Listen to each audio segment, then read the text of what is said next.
Hey everyone, so today we are taking another look at the Zoia by Empress effects and some of the effects that people have made or patches that people have made and posted to patchstorage.com. And this is a real simple one that we're going to be taking a look at today, but it might be a really cool one and something that might give this pedal a whole new usefulness. So the idea with it is just a simple always on type of pedal, something that is noticeable when you take it away, but doesn't add too much to it. But I feel like it's really cool. And let's say that you're someone who has the Zoia on your pedal board for a very specific purpose in a very specific song, or maybe a couple songs. This could be a cool setting that you could have it on whenever you're not using that. Like maybe use MIDI to switch it to this and just kind of be almost like a preamp for your regular sound. So I'm using my Les Paul today, tuned to half step down. I'm not using any kind of amp sim or anything. I'm just coming stereo out of the Zoia into my interface. So that's my sound. Let's go with that. Well, I don't know. I'm kind of on both pickups right there.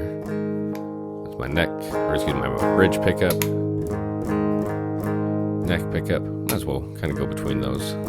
Right there with the middle. Alright, so that's just the regular sound. When I turn this on, of course, probably the first thing you're noticing is that the lights that are not spiraling green are lighting up white, which is nice to just show that we're getting audio signal. I can't tell you how many times I've plugged in some, well, not many, comparable to, really plugging in and everything working, but it's so horrible when you plug things in and you don't have sound and you don't know where to even start on the pedal board. So this is nice to just even be like, okay, signal is making it to the Zoia, so we know that if there's an issue, it's got to be after there. So I like stuff like that. And again, I know I said this is a real simple patch. Let's go ahead and dig into it. So obviously this is just kind of the rotating face to kind of keep you occupied, but over here is where things are really happening. And again, it's real simple. It's just basically taking place on this one page here. We have the audio input, which is receiving from the left side. You can see the signal coming through there. And that is connected directly to a compressor in. Minus 12 decibels threshold. 8:1 ratio, and then that's connected directly to a vibrato, real slow, not too crazy wide, but then it's coming out stereo from that, left and right, connected down to these two. We got the reverb light, so could have gone full reverb, but probably wasn't necessary. And then we have, pretty short decay time, pretty low mix, and then we are again connected stereo to that. So, and you see how these light up too. So that's the left, that's the right, and this is kind of like an audio output too. If you wanted to boost, it's set at unity right now, but you could give it a little bit more power if you wanted to. And then let's see, the last page is just kind of this. I don't want to connect anything. What do they call it? UI controller. So I don't understand this page yet, but I like poking around on these patches just to see what's going on with them. So let's take a look at one of these patches here. So what do we have? I don't want the connections list. It's an LFO 270 CV control set to 60 BPMs. Connection list, no connections, so that's not connected to anything. And we can check the connections by hitting this button and then the I right here. So shift and then the view, and that shows just the CV control. It's not showing audio passing. Let's see, and then nothing connected to it. All right, so the next thing, similar. And then not passing audio, and nothing connected to it. But this last part of it right here, because each of these is 3.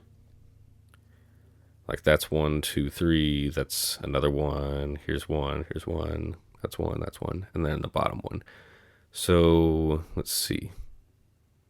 On this last one, we can see there is quite a few connections. So again, oh, and look at that, the LFO, we can see that it's going back and forth pretty hard. And we can actually see the wave right there too. So that's what's happening on the front. This is connected to the first page. And then this is all of the connections to it. Let's take a look back and see what we can find. So that one little section is connected to these three right there. And you see the different CV values right there. That's probably what's giving it that spiral effect to it. So, you know, nothing that's really adding to the audio. I love just like poking around in these different things that people make and see how they kind of get things to operate like this and behave like this. This one was made by a guy named Peblo Nemo. I might be saying that incorrectly. I apologize if I am. But I'm going to post a direct link to this in the description for this video. Also check out some of his other patches that he's made. He's made quite a few, and I'll probably be checking some of those out as well. But again, you know, just a real simple patch with this. I guess let's play around just a little bit more. So.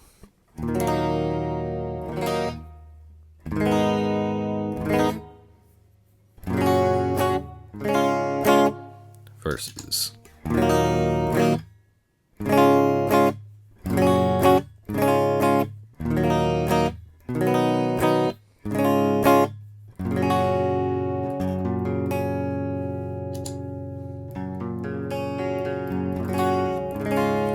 I feel like I can hear like a stereo spread almost kind of going on with it. It's really nice. I can definitely feel the vibrato, especially without anything else going on. But it's not so much of like an effect, almost like a breathing kind of feel to the chords. Yeah, so again, I mean, that's really all there is to show on this thing. But I see it being really useful, again, as being something that you could switch to when you're not using the Zoia for whatever crazy patch you've got going. Just hop over to this for a little bit and give your regular tone a little bit of a boost. I appreciate everyone watching, and I will check you out in another video soon. Thanks.